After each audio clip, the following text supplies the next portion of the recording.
I received a pop-up on my phone that said, one or more of your access tokens has been removed. And that's how I knew I was fired.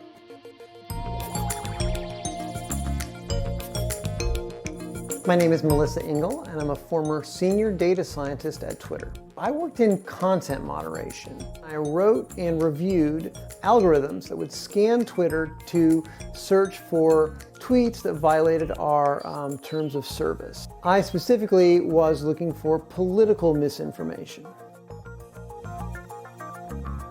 We'd heard reports that he was going to lay off 50% of the company, so we knew these layoffs were coming. You can imagine the effect this might have on the morale of a workplace. People were wondering, why am I even putting in all this effort? Why am I working if my work may not even matter? I'm going to be fired in a day or two.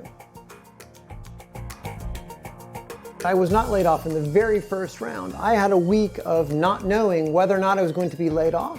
I had no clear communication. I had no assignment, no official duties. A ticket was submitted to say, does this person even work here? And a week later, on November 12th, I was at the mall with my daughter and a friend, and I received a pop-up on my phone that said, one or more of your access tokens has been removed. And I looked at my phone and I couldn't log into Twitter email, and I couldn't access Twitter Slack.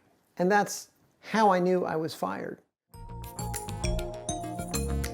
My colleagues can't speak out. They've told me in private chat, I don't want to speak out, because we've seen how vindictive Mr. Musk can be. For engineers who sort of very slightly suggested improvements publicly, he's fired them. He's had his associates go through company Slack channels to see if anybody has spoken poorly about Mr. Musk and fired them. His leadership has been incredibly erratic, and it seems to operate under the whims of one person.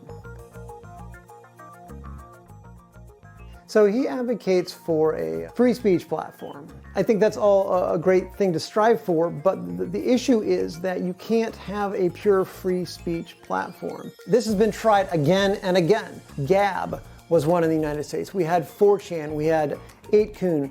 What happens in that kind of situation? Either they ultimately do adopt content moderation, or you're going to see a rise in hate speech. Anti-black slurs and anti-gay slurs, slurs against women, and anti-Semitism have all increased since Musk has taken over. People don't want to be on that kind of site.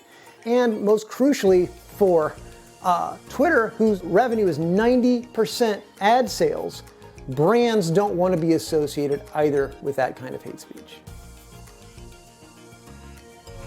I don't think Twitter is a lost situation. Some people predicted, especially early on, oh, it's going to crash, people are going to leave.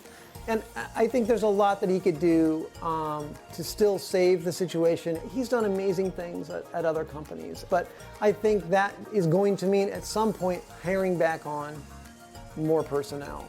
If he wants to keep the site up running, he's going to need that managed plan, and that just takes bodies.